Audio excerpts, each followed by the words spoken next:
She disappeared from a room with no doors. Osaka, 1932. A city shimmering with neon lights and hushed whispers, where ancient traditions danced with modern ambitions. At the heart of its pleasure district, in a tea house called the Gilded Crane, a geisha named Hana had vanished, not simply left, or run away, vanished.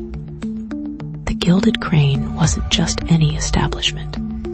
It was a fortress of paper walls and sliding doors, a maze designed for discreet rendezvous, not disappearances. On the night of October 27th, Hana entertained a wealthy textile merchant, Mr. Kaito. Witnesses saw them enter a private room, the shoji screen sliding shut behind them. Hours later, Kaito emerged alone, visibly shaken, claiming Hana was gone. The room was locked from the inside, the key still in the lock. But Hana was nowhere to be found. The police arrived, baffled. No windows, no secret passages, just an empty room and a locked door. How could a person simply evaporate into thin air? The only clue, a single crimson camellia blossom lying on the tatami mat, a flower Hana never wore. Was it a message, a warning, or a cruel taunt? The investigation centered on Mr. Kaito, a man with a reputation for gambling debts and a volatile temper. He swore he'd fallen asleep after drinking sake, waking to find Hana gone and the door locked. His story seemed improbable, but a thorough search of his home and business revealed nothing incriminating. The police interviewed other geishas, maids, and even the tea house owner, a stern woman known as Madame Ito. Whispers circulated about Hana's past, a veiled history of a family scandal, and a possible connection to a Yakuza gang. A former lover, a disgruntled ronin named Kenji, surfaced, adding another layer of complexity.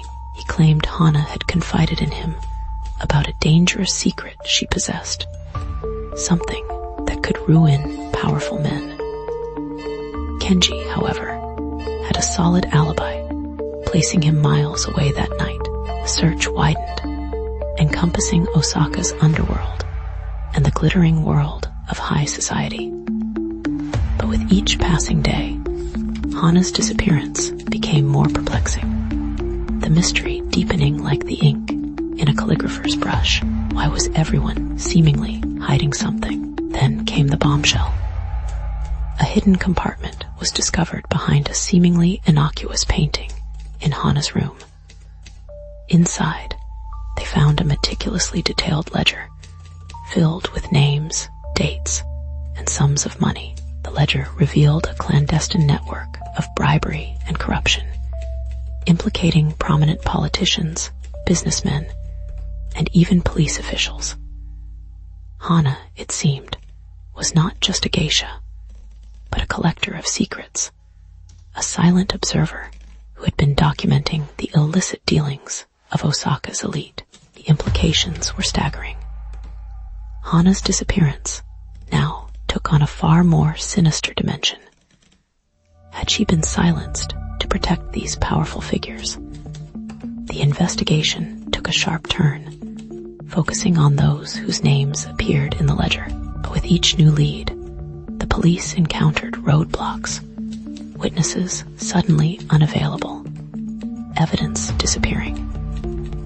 It became clear that someone, or some powerful group, was actively obstructing the investigation, burying the truth beneath layers of deception. Was Hana a victim of her own knowledge? A pawn in a deadly game of power and betrayal? The investigation intensified, pressure mounting on the police to solve the case. Detective Ishikawa, a seasoned veteran with a reputation for integrity, refused to be deterred.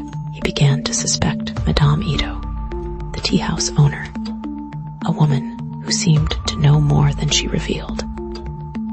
Ishikawa discovered Ito had a long-standing feud with Hana over a wealthy client. Ito, a shrewd businesswoman, had always resented Hana's popularity and influence. Ishikawa confronted Ito, presenting her with circumstantial evidence linking her to the cover-up. Ito, initially defiant, eventually cracked under pressure, revealing a partial truth.